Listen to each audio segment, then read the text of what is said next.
आपको बता दें कि आज मेरिस रोड पर स्थित एक होटल में प्रेस वार्ता का आयोजन किया गया।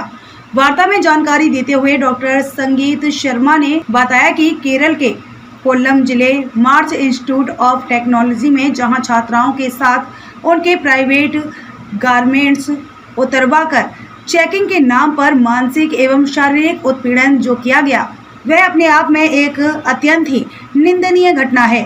इस तरह की घटना होने से न सिर्फ छात्राओं का जो मनोबल टूटा, बल्कि यह भी धारणा बनी कि समाज में लड़कियों को गलत स्थान दिया जा रहा है। वहीं आगरा से आई डॉक्टर संगीता शर्मा ने राष्ट्रपति महोदय के नाम ज्ञापन दिया और यह मांग की कि दोषियों को सख्त से सख्त सजा दी जाए, ताकि आगे से इस तरह का सामाजिक उत्पीड़न किसी का ना हो। हमारे देश के संवैधानिक आधारशिला पर कभी कोई भी आंच ना आए। दूसरा, जो पूर्व नियोजित तरीके से लव जिहाद का मामला चल रहा है, जो देश के हर कोने कोने में चल रहा है, इसको रोकना होगा। प्रेस वार्ता में डॉक्टर संगीता शर्मा के साथ association of human democratic rights के श्री आशीष गोयल, मानव कल्याण के रौनक गुप्ता, कल्प सोसाइटी के प्रख्यात समाज सेवक श्रीमती कल्पना पंडित ने अपने विचार रखे।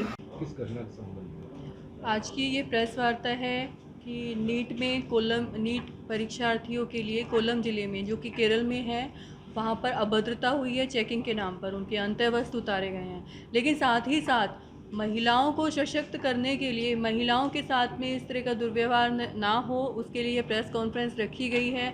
मेरा यही मानना है, मेरी जितनी साथी बेटी, हम सब इस पे काम कर रहे हैं, महिलाओं को सशक्त करना और महिलाओं को उनके जो मूल अधिकार हैं वो उन तक पहुंचाना, उनको अवेयर करना।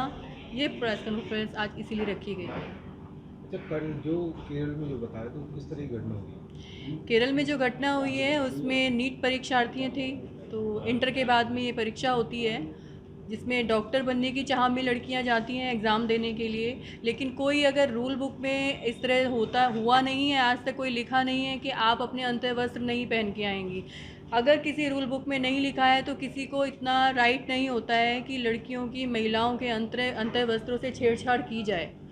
और उसके बाद आपने छात्राओं के कपड़े उतरवाए हैं, अंतःवस्त्र, और अपना कैरियर बचाने के लिए छात्राएं बैठी हैं एग्ज़ाम देने के लिए, बहुत रोई हैं। उनका जो मानसिक स्थिति है वो आप समझ सकते हैं। हम महिला होने के नाते हम तो समझ ही सकते हैं कि उनकी क्या मानसिक स्थिति उस समय होगी।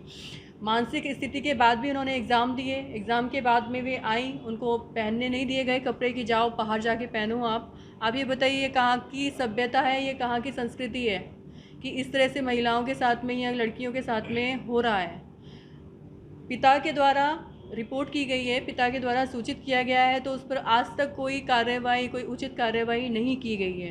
तो इसी संदर्भ में मैंने एक हमारी माननीय महोदय, हमारी राष्ट्रपति महोदय जी को एक चिट्ठी लिखी है जिसमें मैंने ये सब लिखा है कि कृपया आप इस पर ध्यान दें और जो उचित कार्रवाई हो वह आप कराएं। महिला को जागरूक करने के लिए आप क्या संदेश देना चाहेंगे? महिलाओं को जागरूक करने के लिए सबसे पहले तो मैं उनको सशक्त बनाने के लिए बोलूँगी, उनको आर्थिक मजबूत होना पड़ेगा, क्योंकि जब तक महिला आर्थिक मजबूत नहीं होगी वो कुछ नहीं कर पाएगी।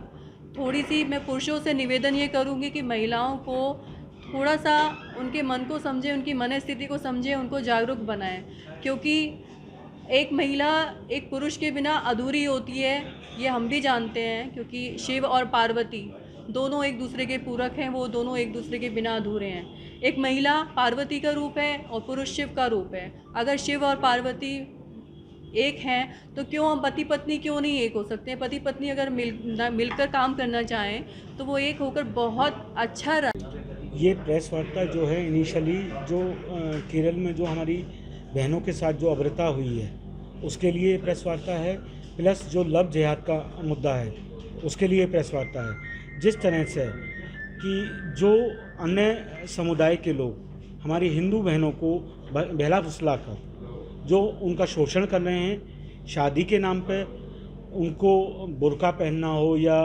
किसी भी अभद्रता के कारण, उस मुद्दे पे ये प्रेस कॉन्फ्रेंस है। हमारी बहन जी आगरा से आई हुई हैं हम लोगों का मार्गदर्शन करने। मैं आशीष गोयल हूँ, डेमोक्रेटिक ह्यूमन राइट्स का जिलाध्यक्ष हूँ।